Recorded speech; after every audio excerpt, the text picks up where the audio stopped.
मित्रों नमस्कार। हमारे हिंदी एकेडमी यूट्यूब चैनल पर आप सभी का हार्दिक स्वागत अभिनंदन है। जैसा कि आपके स्क्रीन पर दिखाई पड़ रहा है कि डॉक्टर हजारी प्रसाद जी का जीवन परिचय, संक्षिप्त परिचय, साहित्यिक परिचय। आज हम डॉक्टर हजारी प्रसाद द्विवेदी जी का संक्षिप्त परिचय पढ़ने वाले हैं और इनके लिखे गए निबंध जो हमारे किताब में है, निबंध अशोक के फूल के महत्वपूर्ण प्रश्नों के बारे में चर्चा करने वाले हैं। तो आप लोग इस वीडियो में बने रहिए और जो ही महत्वपूर्ण प्रश्न है हम उस पर चर्चा करेंगे, ठीक है, जो आपके परीक्षा की दृष्टि से बहुत ही महत्वपूर्ण होने वाला है।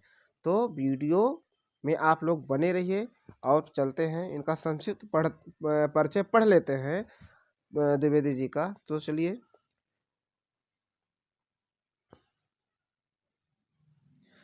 आचार्य हजारी प्रसाद द्विवेदी जी का जन्म श्रावण शुक्ल पक्ष एकादशी संवत 1964 सन 1947।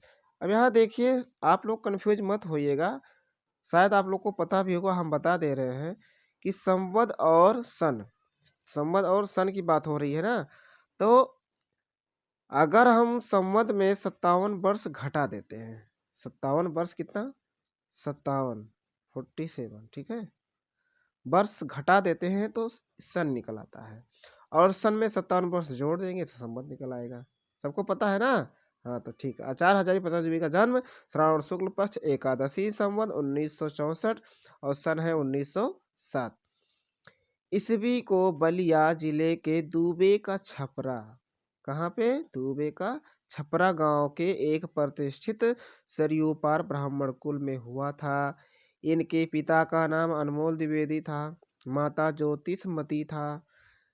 ज्योतिषमती एक प्रसिद्ध पंडित कुल की कन्या थी। इस तरह बालक हजारी प्रसाद को संस्कृत और ज्योतिष की शिक्षा का उत्तराधिकारी भी प्राप्त हुआ, यानी शिक्षा भी मिला। किसकी किसकी, संस्कृत और ज्योतिष की भी शिक्षा हुई, उनको मिली। सन 1930, सन जरूर याद करिएगा आप लोग, सन 1930 ईस्वी में इन्होंने काशी हिंदू विश्वविद्यालय में ज्योतिषाचार्य की उपाधि प्राप्त की। इनकी प्रतिभा का इनकी प्रतिभा का विशेष स्फुरण कवि गुरु रविंद्रनाथ की विश्वविख्यात संस्था शांति निकेतन में हुआ, जहां ये सन 1940 से 1950 तक हिंदी भवन के निदेशक के रूप में रहे। यही इनके विशेष स्वाध्याय और सृजन का शिलान्यास हुआ। सन 1949 में लखनऊ, देखिए ये सब महत्वपूर्ण है इसीलिए हम पढ़ रहे हैं, ठीक है। और अशोक के फूल का जो सारांश है आप लोग अपने बुक से पढ़ लीजिएगा। और हम दिया है इसमें, पीडीएफ दिया है, ऐसा बात नहीं है पीडीएफ हमने लाया है, लेकिन आप लोग का समय बचाना है इसलिए उस सारांश को नहीं पढ़ा जाएगा। जो हम महत्वपूर्ण प्रश्नों को केवल पढ़ेंगे। विशेष स्फुरण कवि रविन्द्रनाथ, हाँ ये हो गया ना। सन 1949 में लखनऊ विश्वविद्यालय ने इन्हें डी लिट हमने बताया है पिछली कक्षाओं में जो हमने पढ़ाया है। डॉक्टर ऑफ लिटरेचर होता है, डॉक्टर ऑफ लिटरेचर की उपाधि से सम्मानित किया। सन 1950 में यह काशी हिंदी विश्वविद्यालय के हिंदी विभाग के प्रोफेसर और अध्यक्ष नियुक्त हुए। सन 1957 में इन्हें पद्म विभूषण की उपाधि से विभूषित किया गया। सन 1958 में ये राष्ट्रीय ग्रंथ न्यास के सदस्य बने। ये कई वर्षों तक काशी नागरिक प्रचारणी सभा के उपसभापति, खोज विभाग के निदेशक तथा नागरिक प्रचारणी पत्रिका के संपादक रहे। इनके बाद सन सन 1960 से 1966 यह पंजाब विश्वविद्यालय चंडीगढ़ में हिंदी विभाग के प्रोफेसर और अध्यक्ष रहे। तत्पश्चात इन्होंने भारत सरकार की हिंदी संबंधित विविध योजनाओं का दायित्व ग्रहण किया। सन 18 मई 1900, देखिए कब इनकी मृत्यु हुई, 18 मई 1979 ईस्वी का उनका निधन हो गया, ठीक है। अब आगे चलते हैं जो महत्वपूर्ण है भाई, इनकी जो इतिहास देख लीजिए। इतिहास इन्होंने क्या क्या लिखा है, देखिए इतिहास एक नंबर के लिए बहुत ही महत्वपूर्ण है। हिंदी साहित्य का इतिहास, हिंदी साहित्य का आदिकाल, हिंदी साहित्य की भूमिका, ये इन्होंने इतिहास लिखा है हिंदी का। और निबंध संग्रह देखिए, अशोक के फूल जो भी हम पढ़ने वाले हैं, अशोक के फूल, कुटज, विचार प्रवाह, विचार और वितर्क, कल्पलता और अवलोक पर, इनकी रचना है। साहित्य शास्त्रीय आलोचनात्मक ग्रंथ कालिदास की ललित योजना, सूरदास कबीर साहित्य, ठीक है। संस्कृति समर लोक जीवन समकालीन समस्या में मिला जुला करने, ठीक है। यहाँ तक साहित्य साहचर और साहित्य, ये ठीक है, इंपॉर्टेंट है, ये सब याद कर लेना है। ये सब क्या पढ़ना है, इसे आप लोग पढ़ लीजिएगा, इसमें कोई कुछ नहीं, जो ये महत्वपूर्ण हमको दिखाई पड़ा उस पर हम जो है आप लोग को बता दिए हैं।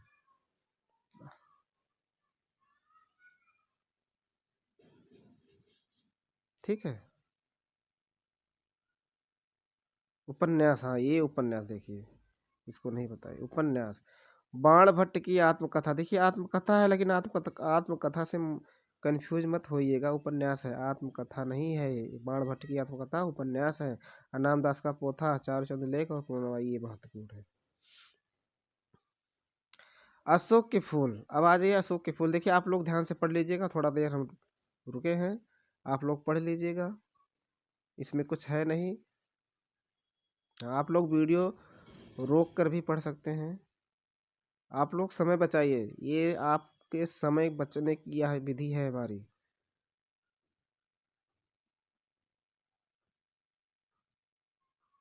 क्योंकि फरवरी चल रहा है, ठीक है। हाँ आइए, अभ्यास प्रश्न, प्रश्नों पर चलते हैं। निम्नलिखित गद्यांशों पर आधारित प्रश्नों के उत्तर दीजिए। का है, पहला का देखिए, का है भारतीय साहित्य में, भारतीय साहित्य में और इसलिए जीवन में भी इस पुष्प का प्रवेश और निर्गम दोनों ही विचित्र नाटकीय व्यापार है।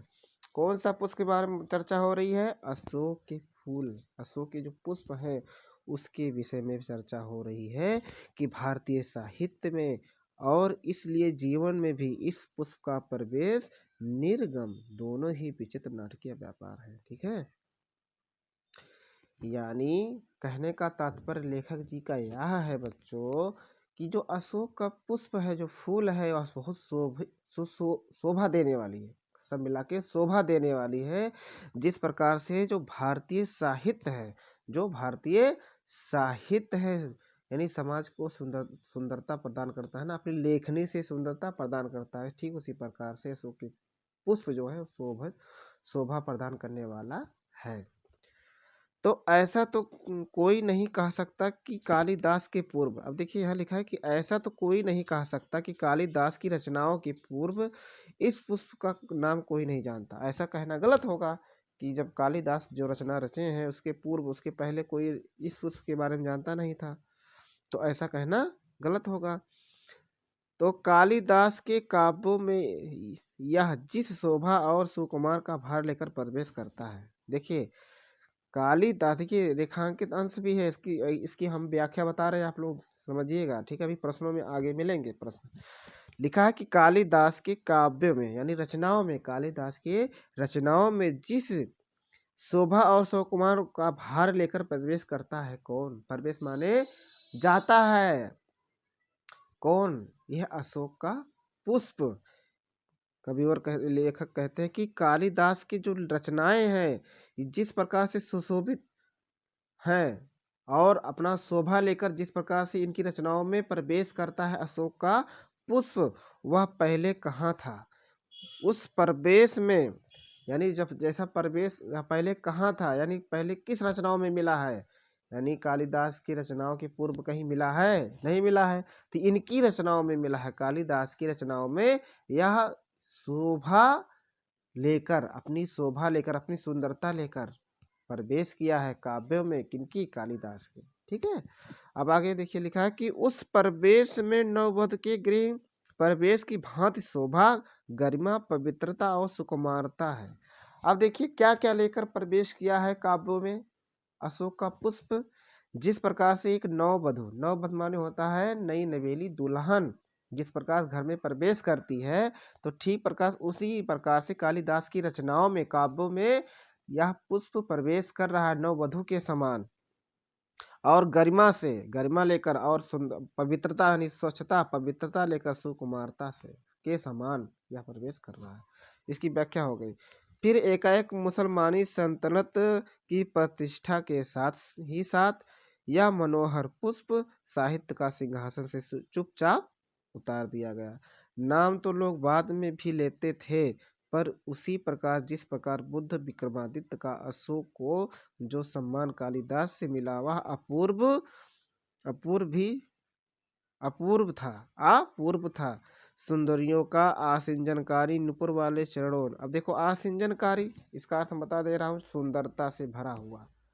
ठीक है, आसिंजनकारी सुंदरता से यानी सुंदरियों की सुंदरता से। निपुर माने सबको पता है, निपुर माने घुघरू, घुघरू कहाँ, चरणों, चरणों माने पैर में।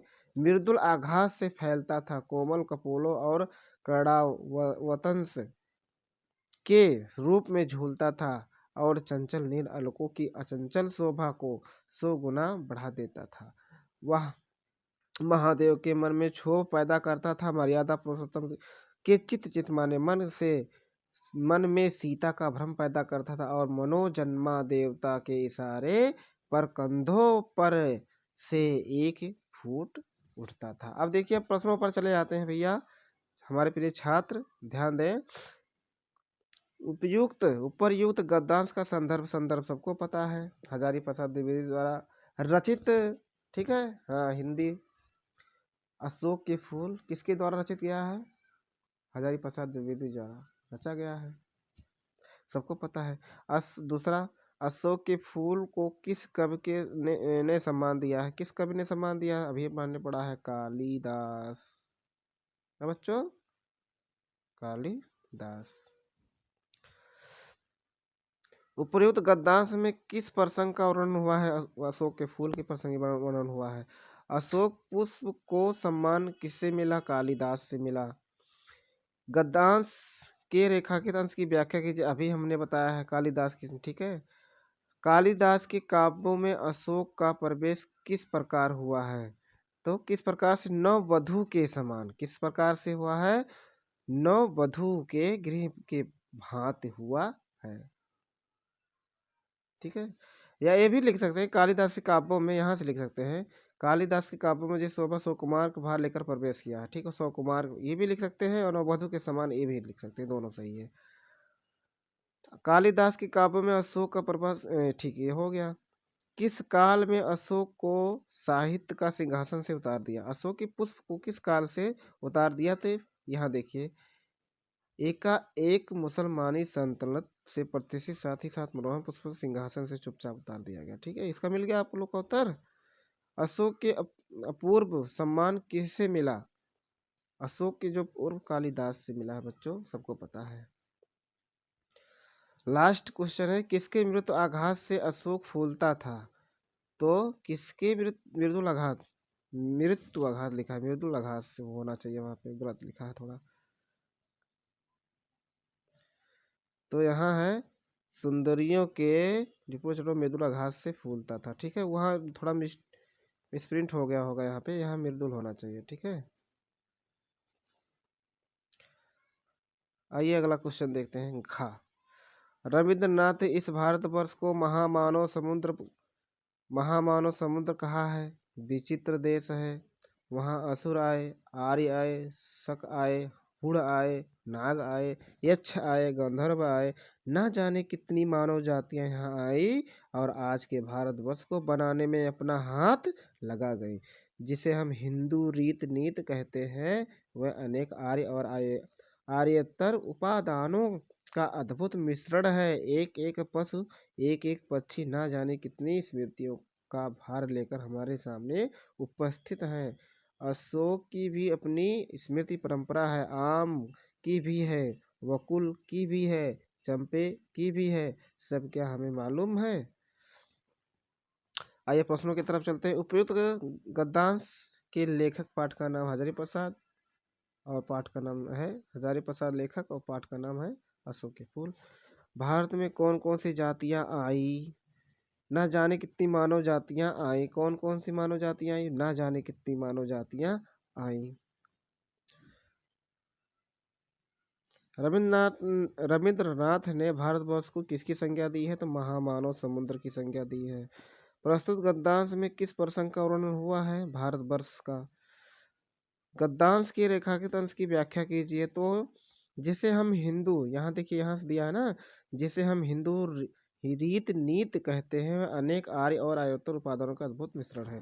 यानी कहने का तात्पर्य है द्विवेदी जी का कि जिसको हम आज हिंदू नीत रीत कहते हैं, वह ना जाने कितने धर्म और जाति के लोग आए और अपने इस भारतवर्ष को बनाने में अपना हाथ, अपना सहयोग दिया। ठीक है।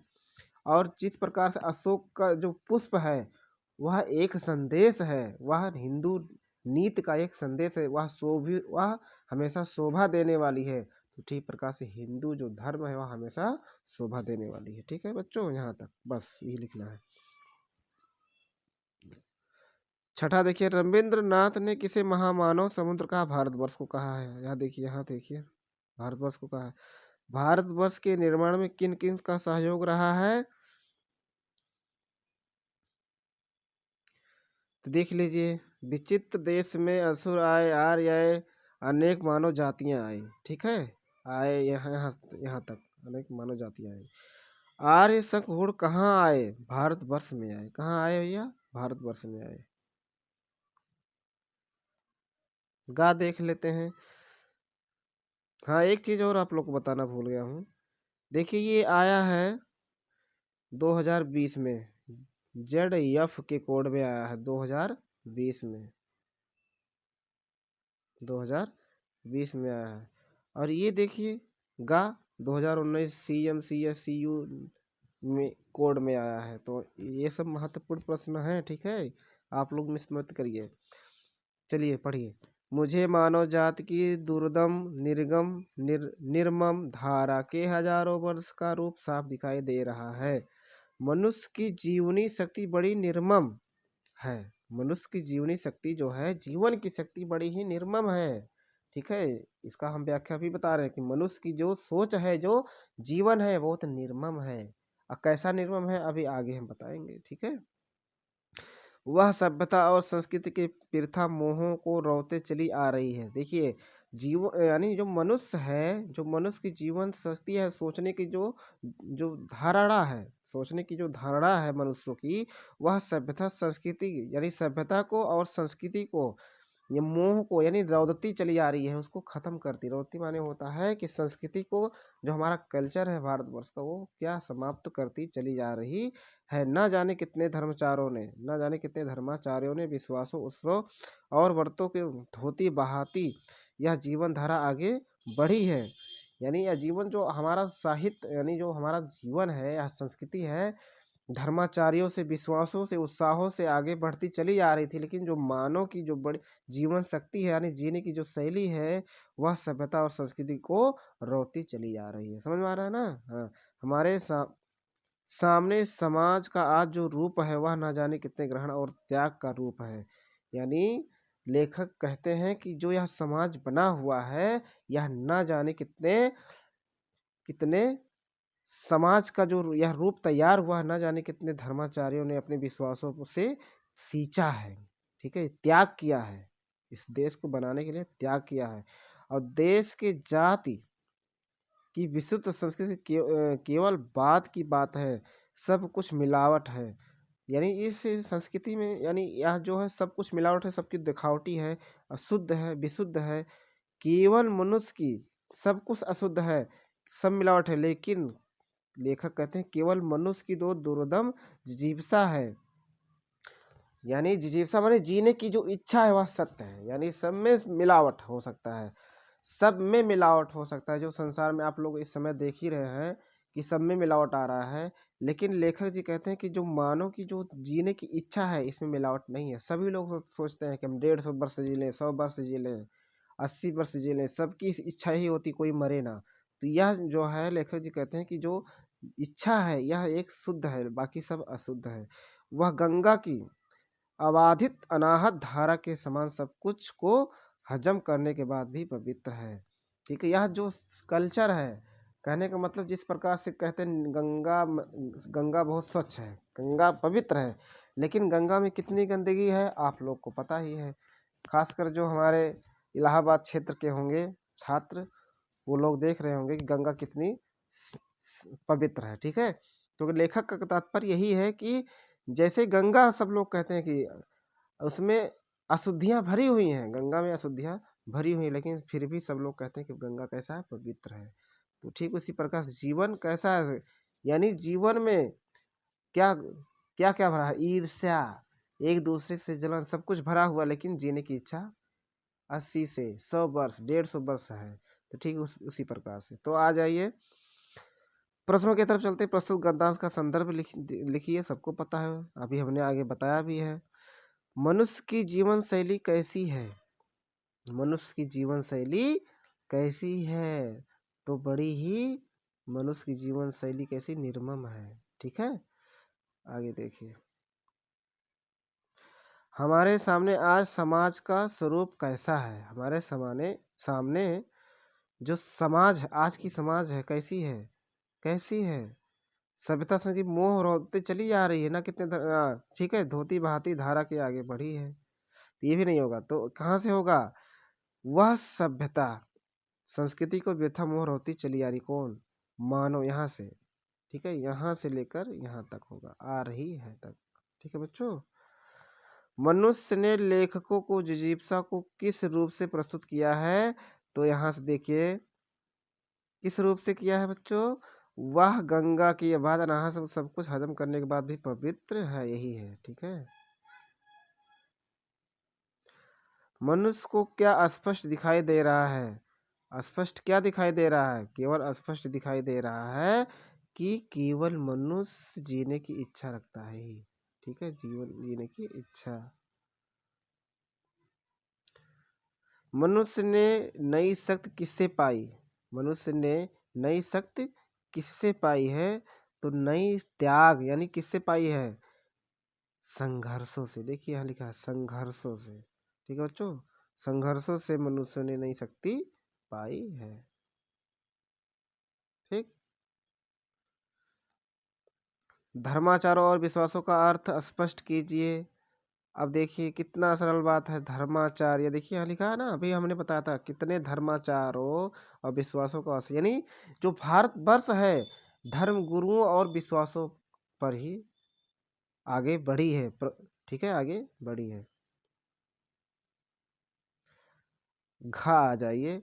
अब घा देखिए 2020 में आया है, घा 2020 में आया, हम लोग पढ़ते हैं, मगर उदास होना भी बेकार है, मगर उदास होना भी बेकार है, अशोक आज भी उसी मौज में है। क्या बात है, यानी अशोक कालिदास के पूर्व से है ना, कालिदास के काव्यों से पूर्व है, और जैसा उस समय था वैसा आज भी है। लेखक का तात्पर्य यह है कि अशोक का जो पुष्प है कभी वह मायूस नहीं होता, उदास नहीं होता, लेकिन जीवन जो है, मानव का जीवन क्या है, उदासी से भरा जा रहा है। तो आज उदासी से, लेकिन मगर उदास होना भी बेकार है, अशोक आज भी उसी मौज में है जिसमें आज से 2000 वर्ष पहले था। यानी 2000 वर्ष पहले जैसे अशोक था वैसे आज है। कहने का तात्पर्य लेखक जी का यह है कि जो मानव की संस्कृति थी, सभ्यता था, पहले कैसा था लेकिन आज कैसा हो गया है। ठीक है, कहीं भी तो कुछ नहीं बिगड़ा और कुछ भी तो नहीं बदला, बदली है। देखिए अभी हम समझाने की कोशिश आप लोग को कर रहे हैं, यानी अशोक का जो वृक्ष है वह कोई, यानी कुछ नहीं बदला है, उसमें कोई बदलाव नहीं हुआ है, कुछ नहीं बिगड़ा है, लेकिन बिगड़ा क्या है, बदली क्या है, मनुष्य की मनोवृत्ति, यानी सोचने की शक्ति बदल गई है, सोचने यानी दृष्टि बदल गई, तो सोचने वाली दृष्टि जो है, प्रेम जो है, संस्कृति जो है, वो सब क्या हो गई है, बदल गई। यदि बदले बिना वह आगे बढ़ सकती तो शायद वह भी नहीं बदलती, और यदि वह न बदलती और व्यावसायिक संघर्ष आरंभ हो जाता, मशीन का रथ घर घर चल पड़ता, विज्ञान का सावेग धावन, धावन माने दौड़ना, चल निकलता तो बड़ा बुरा होता। हम पिस जाते, अच्छा ही हुआ जो वह बदल गई, पूरी कहाँ बदली पर बदल तो रही है, अशोक का फूल तो उसी मस्ती में हंस रही है। वाह वाह, पुराने चित्त से इसको देखने वाला उदास होता है, वह अपने को पंडित समझता है, पंडिताई भी एक बोझ है, कितनी भी भारी होती है, जितनी भी भारी होती उतनी ही तेजी से डुबोती है। जब वह जीवन का अंग बन जाता है तो सहज हो जाती है और बोझ नहीं रहती है। वह उस अवस्था का उदास भी नहीं करती है। कहाँ अशोक का कुछ भी तो नहीं बिगड़ा है, किंतु मस्ती में झूम रहा है। कालिदास इसका रस सके थे अपने ढंग से, मैं भी ले सकता हूँ अपने ढंग से, उदास होना बेकार है। अब देखिए सारांश का मतलब है, इसमें प्रसंग है इसमें कि उदास ना हो। शोभा तो जैसे अशोक का फूल दे रहा है, ठीक है। अभी हम इसका व्याख्या बता रहे हैं, जिसमें जो अंडरलाइन किया गया है रेखांकित अंश का हम व्याख्या पहले बता दे रहे हैं कि जितनी भी भारी होती है उतनी ही तेजी से डुबाती है। क्या? बुद्धिमता, यानी बुद्धिमता जितनी भारी होगी उतनी ही जल्दी डूब जाएगी। जब वह जीवन का अंग बन जाती है तो सहज हो जाती है। अर्थात अगर हम कहने का तात्पर्य लेखक जी का, द्विवेदी जी का है कि हम बुद्धि को जितने ही सहज स्वभाव ढंग से उसको हम प्रयोग में लाएंगे उतना ही हमारे जीवन में काम देगा। लेकिन जितनी ही कठिनाई से, जितने ही उसको भारता से, यानी क्या लिखा नहीं है कि जितनी ही भारी होगी, यानी जितनी ही भारिता से हम उसका प्रयोग करें वह हमको जिंदगी में डुबा देती है। क्या क्या डुबा देती है? हमारा जो दिमाग है। यानी लिखा है कि वह अपने को पंडित समझता, पंडित माने ज्ञानी, यहाँ किसी जात विशेष की बात नहीं हो रही है। पंडित यानी ज्ञानी, पंडिताई भी एक बोझ होती है। अर्थात जो ज्ञानता होता है, ज्ञान जो होता है यह एक प्रकार से क्या होता है, बोझ होता है। लेकिन उसका अच्छा प्रयोग करोगे तो जीवन सफल होगा, अनुप्रयोग करोगे, उसका दुरुपयोग करोगे तो आपका दुख परिणाम देगा। कहने का तात्पर्य यही है। फिर तो सहज हो जाती है, यानी उसका प्रयोग अच्छा करोगे सहज हो जाएगा, तब वह बोझ नहीं लगेगा। यानी जो आप जीवन में जो भी कार्य करेंगे आपको बोझ नहीं लगेगा। ठीक है, आइए क्वेश्चन की तरफ चलते हैं। उपर्युक्त गद्यांश का संदर्भ सबको पता है। पंडिताई किस प्रकार का बोझ है? अभी हमने पढ़ा है पंडिताई एक प्रकार का बोझ, जितनी भारी होती है उतनी उतनी तेजी से डुबो देती है। यहाँ तक प्रस्तुत गद्यांश में किसकी विवेचना की गई है? विवेचना किसकी गई है? उदास होना बेकार है, अभी हमने बताया है प्रसंग। प्रस्तुत गद्यांश में लेखक किसकी मनोवृत्ति बदलने की बात कर रही है? तो यहाँ देखिए बदली है मनुष्य की मनोवृत्ति, मनुष्य की मनोवृत्ति बदलने की बात कर रही है। गद्यांश में रखा है, इसकी व्याख्या हमने बता दिया है, व्याख्या आप लोग को। लेखक के अनुसार किसमें परिवर्तन हुआ है? मनुष्य में। किसमें परिवर्तन हुआ? मनुष्य में। और अशोक का फूल वैसे के वैसे है, वैसे ही शोभा दे रहा जैसे वह 2000 वर्ष पहले देता था वैसे शोभा आज भी दे रहा है। तो हमें मनुष्यता बहुत कुछ सिखाती है, जो हमारे कल्चर है, जो हमारे प्रकृति है, हमको बहुत कुछ सिखाती हैं। केवल सीखना चाहिए, ठीक है, सीखने वाला चाहिए। मनोवृत्ति और धावन किस शब्दों को आशय, इन शब्दों का आशय लिखिए। मनोवृत्ति देखिए यहाँ लिखा है ना, धावन चल निकला, धावन माने दौड़ना, ठीक है, धावन मीन्स चलना, मनोवृत्ति माने होता मनुष्य की सोच, ठीक है बस। अशोक आज भी उसी मौज में क्यों है? क्यों है? क्योंकि वह जैसे 2000 वर्ष पहले शोभा दे रहा था वैसे आज भी शोभा दे रहा है। आइए छा देखिए, छा देखिए, पहले पढ़ लेते हैं।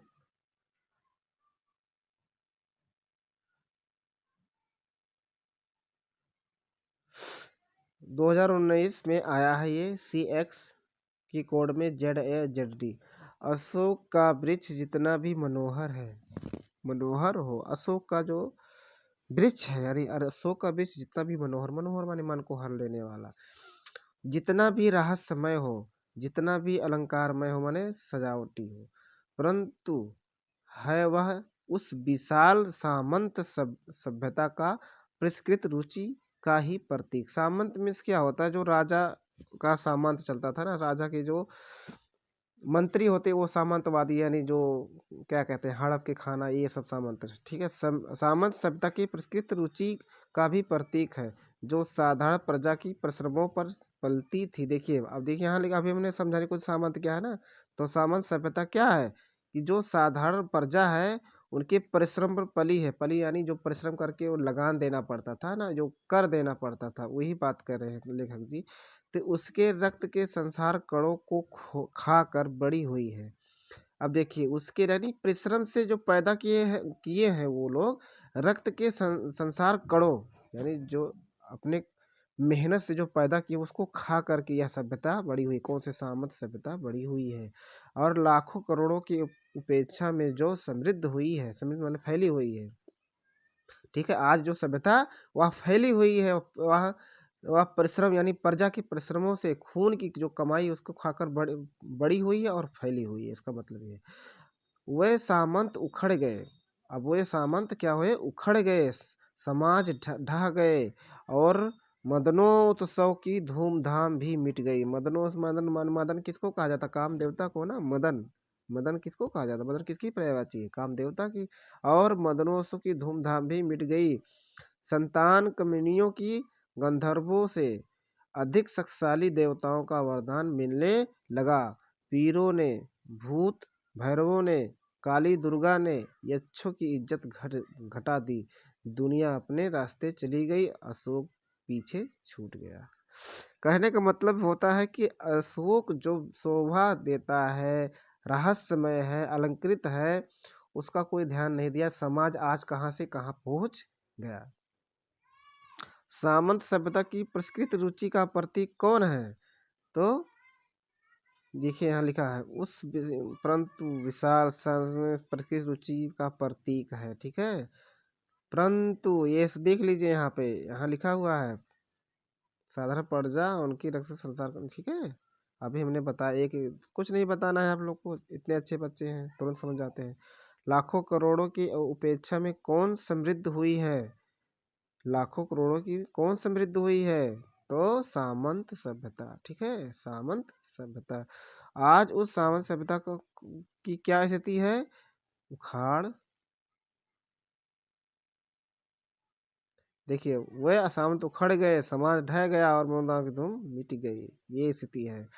रेखांकित अंश की व्याख्या हमने बता दिया है। पाठ का शीर्षक और उसके लेखक का नाम सबको पता है। अशोक का वृक्ष किसका प्रतीक है, अब किसका प्रतीक है अशोक का वृक्ष। अब यार सबसे सरल, अभी हमने अशोक का वृक्ष जितना मनोहर, क्या रहस्यमय और ये क्या है, सुशोभित होने वाला ही तो है। इतना छोटा छोटा सवाल नहीं पढ़ पाओगे। सामंत सभ्यता किसके आधार पर पली बढ़ी है, तो किसके आधार पर पली बढ़ी हुई है,